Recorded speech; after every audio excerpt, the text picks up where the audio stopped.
നമസ്കാരം. ഹൈദരാബാദിൽ നിന്നുള്ള ബിജെപിയുടെ സ്ഥാനാർത്ഥിയായ മാധവി ലത വോട്ടറുടെ ID കാർഡ് പരിശോധിക്കുന്ന വീഡിയോ പുറത്തു വന്നതോടുകൂടി പുതിയ വിവാദത്തിന് പിന്നാലെയാണ് ദേശീയ മാധ്യമങ്ങൾ ഒന്നടങ്കം. വോട്ടർ ID പരിശോധിക്കുന്നതിനോടൊപ്പം തന്നെ ബുർഖ അഴിച്ചു മാറ്റാൻ കൂടി മാധവി ലത ആവശ്യപ്പെടുന്നതായി നമുക്ക് ഈ വീഡിയോ ദൃശ്യങ്ങളിൽ കാണാൻ സാധിക്കും.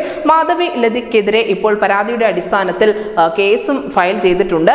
എന്തായാലും ഒവൈസിയുടെ തട്ടകമായ ഹൈദരാബാദിൽ മുസ്ലിം സ്ത്രീകളുടെ വലിയ പിന്തുണ ഈ സ്ഥാനാർത്ഥിയെ BJP അവതരിപ്പിച്ച സമയത്ത് തന്നെ അവർക്ക് ലഭിച്ചിരുന്നു. മാധവി ലത എന്ന BJP സ്ഥാനാർത്ഥിയെ ഇത്ര കണ്ട് മുസ്ലിം വനിതകൾ പിന്തുണച്ചതോടുകൂടി സംസ്ഥാന നേതൃത്വത്തിനും വലിയ പ്രതീക്ഷകൾ ഉണ്ടായിരുന്നു. മുസ്ലിം വോട്ടുകൾ നിർണായകമാകുന്ന ഹൈദരാബാദ് മണ്ഡലത്തിൽ BJP ഇക്കുറി വിജയ പ്രതീക്ഷ വെച്ചതും മാധവി ലതയെ വിശ്വസിച്ചുകൊണ്ട് തന്നെയായിരുന്നു. പക്ഷേ ആ പ്രതീക്ഷകൾക്കാണ് തന്റെ വരും വരായികകൾ ചിന്തിക്കാതെയുള്ള പ്രവൃത്തിയിലൂടെ ലത ഇപ്പോൾ മങ്ങലേൽപ്പിച്ചിരിക്കുന്നത്.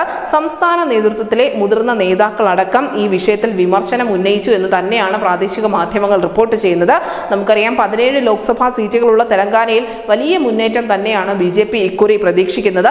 അതിനിടയിലാണ് തെരഞ്ഞെടുപ്പ് ദിവസം തന്നെ അനാവശ്യമായ ഒരു ഇടപെടലിലൂടെ ഇത്തരത്തിലുള്ള ഒരു സംഭവം അരങ്ങേറുന്നത്. അത് വലിയ വിവാദമായി മാറിയിരിക്കുന്നത്. നമുക്കറിയാം, സാധാരണയായി സ്ഥാനാർത്ഥികൾ ആരും തന്നെ വോട്ടർമാരുടെ ID കാർഡുകൾ പരിശോധിക്കുന്ന ഒരു പതിവ് നിലവിലില്ല.